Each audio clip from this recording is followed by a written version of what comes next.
Hello students, welcome to Saral Physics, where physics is made सरल for you by Anshul Sharma.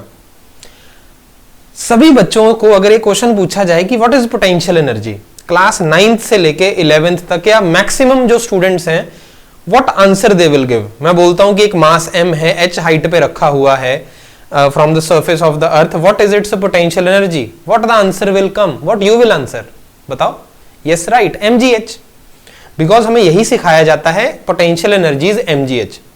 So I am just going to break your myth now कि potential energy is only mgh, कि जब भी potential energy के बारे में सोचना आपको तो mgh ही होगा। बेटा ये एक स्पेशल कंडीशन का रिजल्ट है, अगर वो कंडीशन फुलफिल नहीं होगी तो mgh वैलिड नहीं है। अच्छा सर ये क्या बात कर रहे हो, एक्चुअली जो पोटेंशियल एनर्जी, और पोटेंशियल एनर्जी में कौन सी बात कर रहा हूं, gravitational potential energy. Potential energy दो टाइप की होती है ना, ग्रेविटेशनल और इलास्टिक पोटेंशियल एनर्जी। मैं ग्रेविटेशनल पोटेंशियल एनर्जी की बात कर रहा हूं जो आप सबके माइंड में mgh के तौर पे फिट है। मैं आपको ये बोल रहा हूं mgh यूज करने का या mgh बोलने के पीछे कंडीशन होती है, अगर वो कंडीशन वैलिड नहीं है तो आप mgh नहीं बोल सकते। Actual formula gravitational potential energy का कुछ और है, mgh नहीं है। उस फॉर्मूला से mgh बनाया जाता है एक स्पेशल कंडीशन लगा के। So this video focuses on clearing your concept with a सरल एक्सप्लेनेशन इन सरल वे, बिल्कुल इजी वे में आपको समझाऊंगा मैं कि mgh जो है वो कैसे आया, एक्चुअल पोटेंशियल एनर्जी का फॉर्मूला क्या है, ग्रेविटेशनल पोटेंशियल एनर्जी की बात करते हैं। आई बात समझ में। इन सबको समझने से पहले एक बात समझो, आप हमेशा किसी भी चीज को डिफाइन करने के लिए हमें एक रेफरेंस पॉइंट चाहिए। जैसे mgh जब आप समझते हो तो आपने अभी तक क्या सीखा होगा, लेट मी रिकैपिचुलेट दैट। आप सबको यह पता है कि अगर ये सरफेस ऑफ अर्थ है तो इस सरफेस ऑफ अर्थ को आप क्या मान लोगे बेटा, you will call it as reference point. इसी को रेफरेंस मानते हो, रेफरेंस लेवल मान लेते हो इसको। यहां पे पोटेंशियल एनर्जी आप कितनी मान लेते हो, 0। तभी तो जब मैं मास m को एक h हाइट पे ले जाके यहां पे रखता हूं तो आप बोलते हो इसके पास कितनी पोटेंशियल एनर्जी आ गई है, mgh आ गई है। ये चीजें आपको ऑलरेडी पता है। पर अब मैं आपको एक और चीज बताने वाला हूं कि यहां पर आप रेफरेंस जिसको मानते हो सरफेस ऑफ अर्थ को, वो एक्चुअल में रेफरेंस नहीं होता।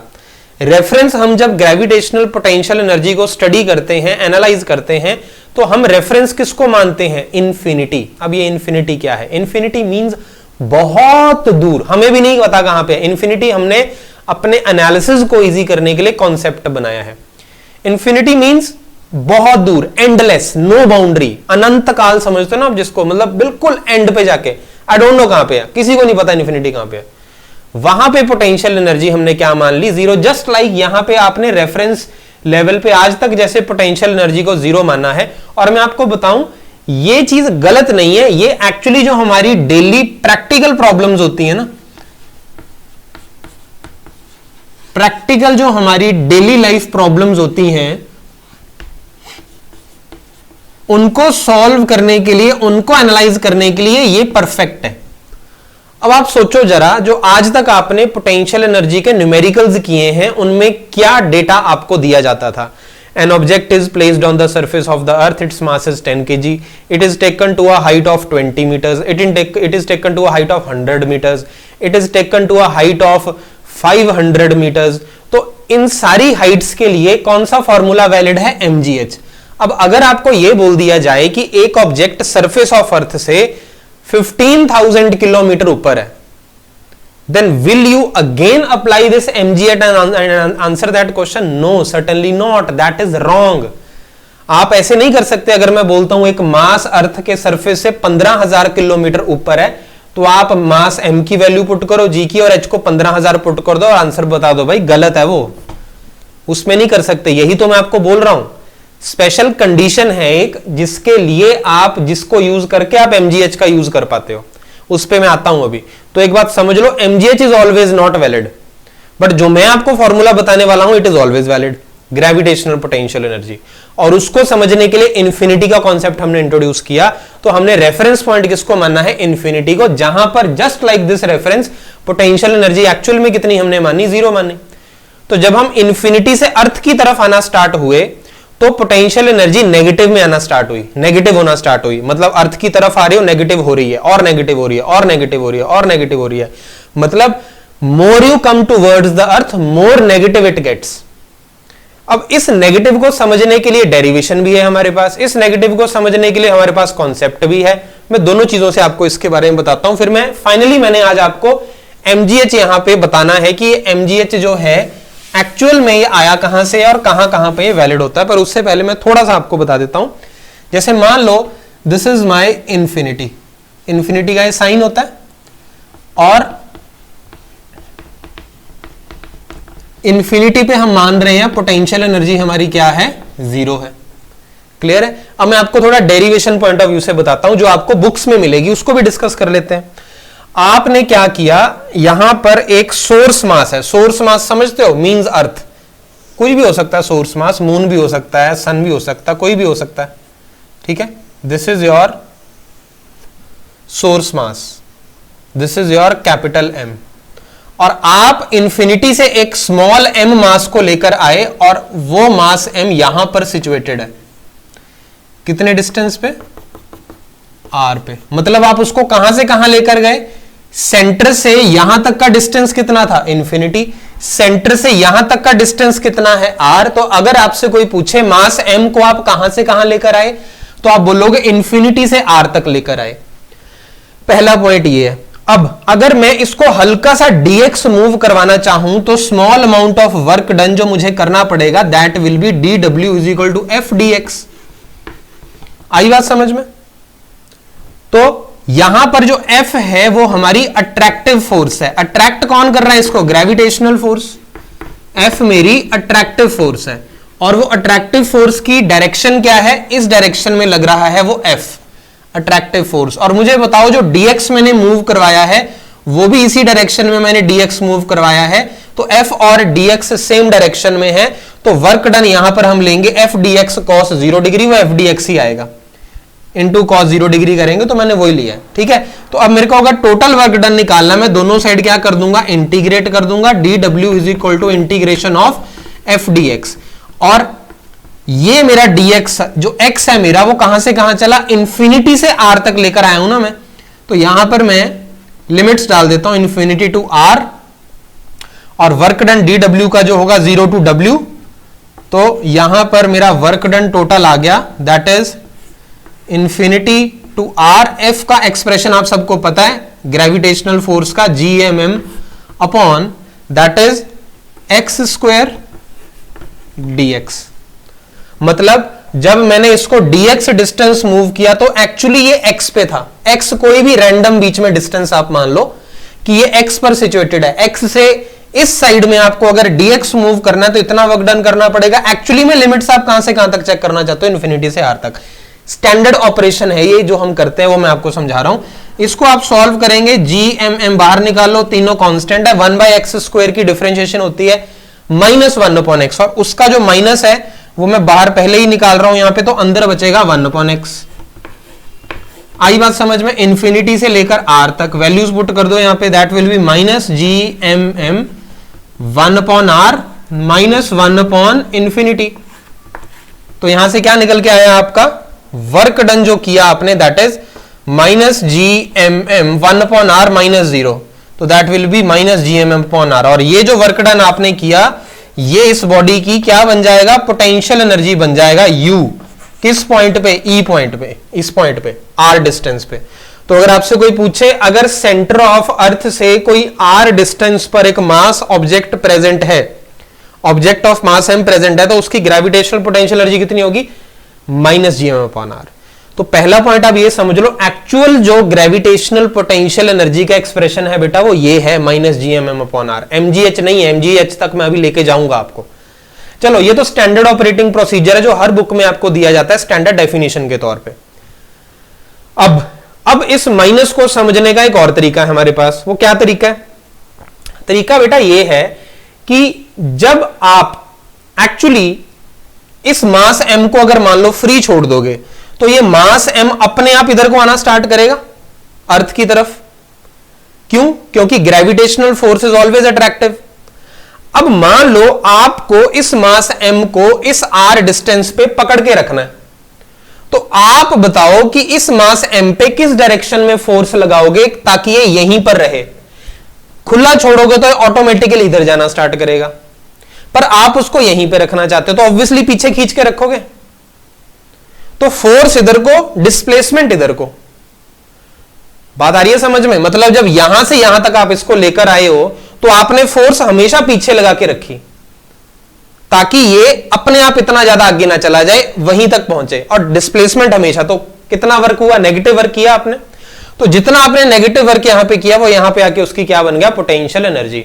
ये इंटीग्रेशन वाले तरीके से हमने माइनस निकाला, और ये जो मैं वे बता रहा हूं ये कॉन्सेप्चुअल तरीका है कि आपने जो वर्क किया वो नेगेटिव था और वो उसकी पोटेंशियल एनर्जी की फॉर्म में यहां पे स्टोर हो गया।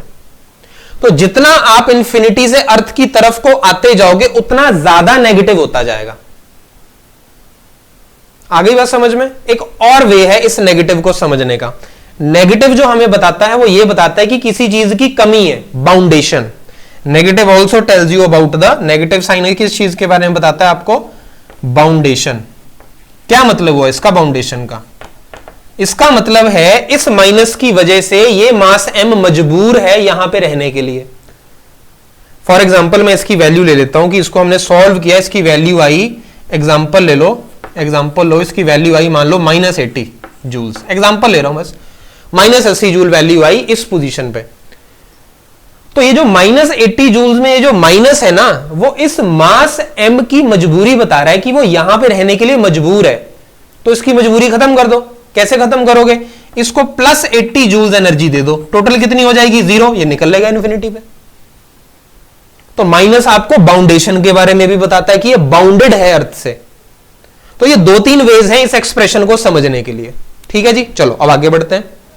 तो फाइनली हमने इस पूरी कहानी से क्या सीखा? हमारी gravitational potential energy centre of earth से r डिस्टेंस पे कितनी होगी? -gmm/r। ये सीख लिया हमने।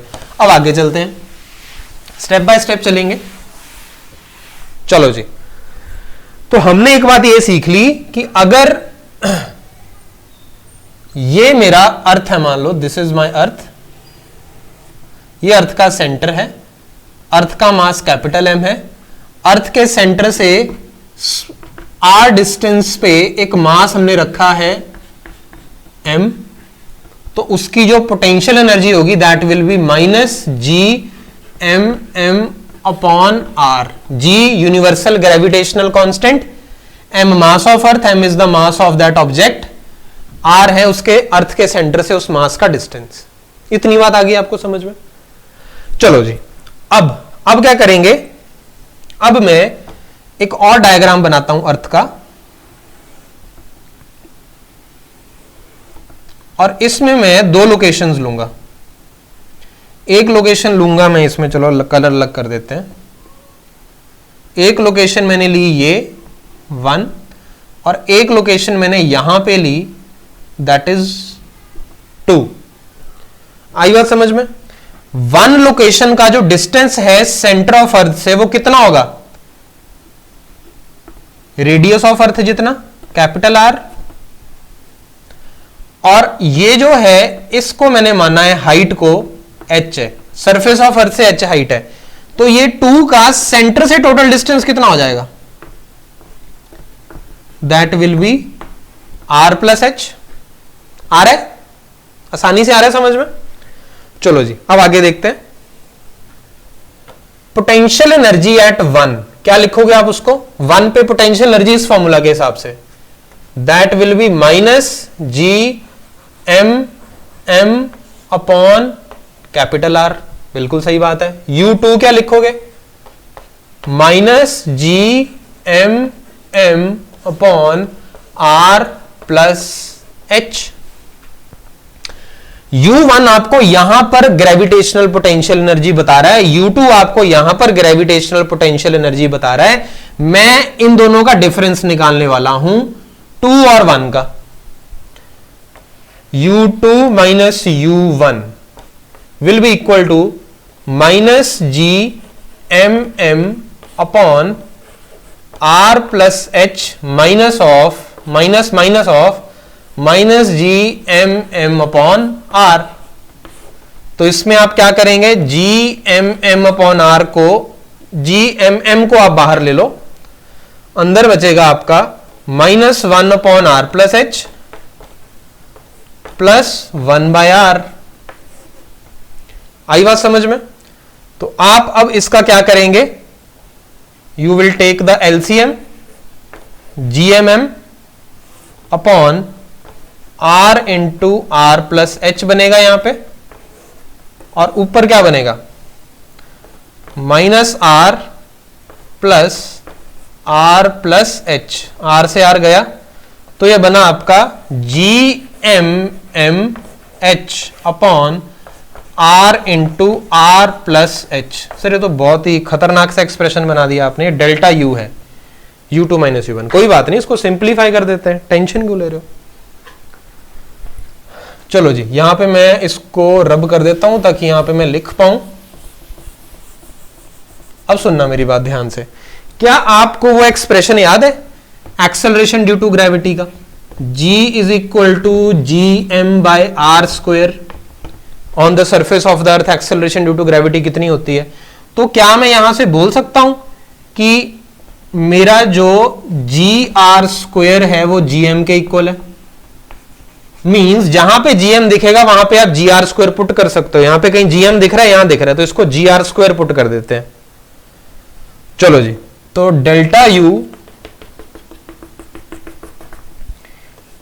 डेल्टा U जो यहां पे बना दैट इज GR², GM को पुट किया, MH अपॉन R। अब यहां से R मैं कॉमन निकालने वाला हूं, बाहर निकालूंगा तो R और R² बन जाएगा, 1 प्लस H अपॉन R। अब सुनो मेरी बात ध्यान से, अब आ गया है पॉइंट जो आपको समझना है। ये तो मैथ्स है, चल रहा था, मैथ्स कर रहे थे आप।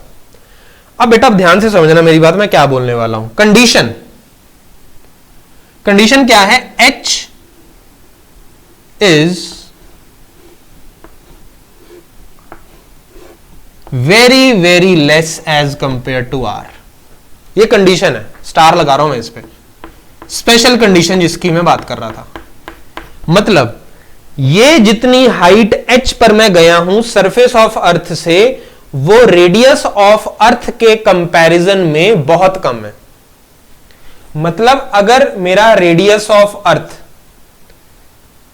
6400 किलोमीटर होता है, तो 6400 किलोमीटर के हिसाब से मीटर्स में कितना हुआ, 6400 इंटू 3 zeros और, इतना ही हुआ ना। रेडियस ऑफ अर्थ जो है हमारा दैट इज 6400 किलोमीटर इंटू 1000 कर दो तो ये मीटर्स हो गया। ठीक है, तो कितना ज्यादा बन गया ये, 3 2 5 1 6 है ना, तो ये बन गया आपका 3 2 5 64 लाख मीटर्स बन गया। अब मुझे बताओ, अगर आपको कोई 64 लाख रुपीस दे और उसमें से अगर आप किसी को 100 रुपए दे दो तो कोई फर्क पड़ेगा उस पर? नहीं पड़ेगा ना। सिमिलरली ये जो H है वो 100 रुपए है और ये 64 लाख रुपीस है, बहुत ज्यादा डिफरेंस है, बहुत ज्यादा। तो आप 100 रुपए प्लस कर दो या माइनस कर दो 64 लाख में, उस पर कोई फर्क नहीं पड़ता।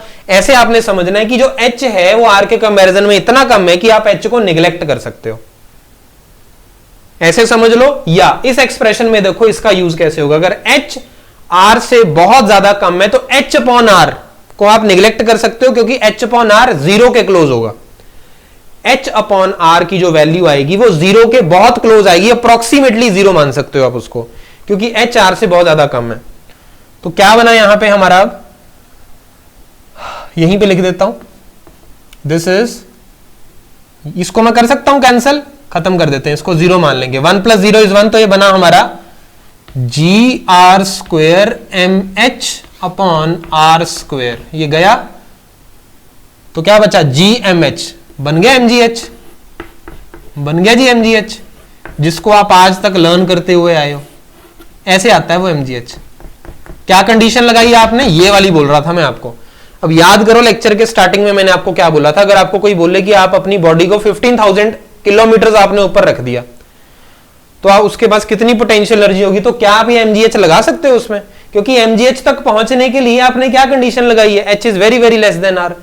पर क्या 15,000 kilometre is very very less than radius of earth 6400 kilometre? No. जब तक H is very very very less than R तब तक ये MGH वैलिड है। और प्रैक्टिकली आपने जो आज तक न्यूमेरिकल्स किए हैं क्लास 9th में या ओलंपियाड जिसकी भी तैयारी की है, उसमें आपको जो H दिया जाता है वो कितना दिया जाता है, सोचो। अब 100 मीटर, 200 मीटर, 400, 600, 700 मीटर, इतना ही दिया जाता ना, उससे ज्यादा नहीं दिया जाता, तो एमजीएच से हो जाता है वो सॉल्व। तो अब हम जो अभी तक पढ़ते आ रहे थे, जो मैंने यहां पे बताया, उसमें कहां पे डिफरेंस आ रहा है, ध्यान से देखो। हमने रेफरेंस एक्चुअली इंफिनिटी को मानना है, जिसकी वजह से हमारे पास एक्सप्रेशन ये वाला आया, पर हम अपने एनालिसिस को आसान करने के लिए, जो प्रैक्टिकल प्रॉब्लम्स हैं, उसके लिए हम इसको रेफरेंस मान लेते हैं कि यहां पे जीरो है, यहां पे हमने क्या मान लिया, पोटेंशियल एनर्जी कितनी है जी, जीरो। तो इसके ऊपर हम चलेंगे फिर, तो यहां पे जीरो मान लिया, तो ये कितना बनेगा आपका, अगर मैं इसको रिवर्स ऐसे क्वेश्चन दे देता, एक बॉडी है सरफेस ऑफ अर्थ पे, आप उसको h हाइट पे लेके गए, तब भी आप आंसर क्या देते हैं मुझे, mgh, और वही mgh मैंने यहां पे प्रूव कर दिया, पर कंडीशन ये है। आ रहा है समझ में आपको, ठीक है। तो mgh जो आता है बेटा, वो ऐसे आता है एक्चुअली। सो पॉइंट इज, मैंने जैसे वीडियो का नाम भी रखा है, is potential energy really mgh? Yes it is, till h is very very less than r, तब तक है वो। पर एक्चुअल फॉर्मूला क्या है ग्रेविटेशन पोटेंशियल एनर्जी का, ये है। चलो अब मैं सम अप करने के लिए आपको एक और चीज पॉइंट बताता हूं।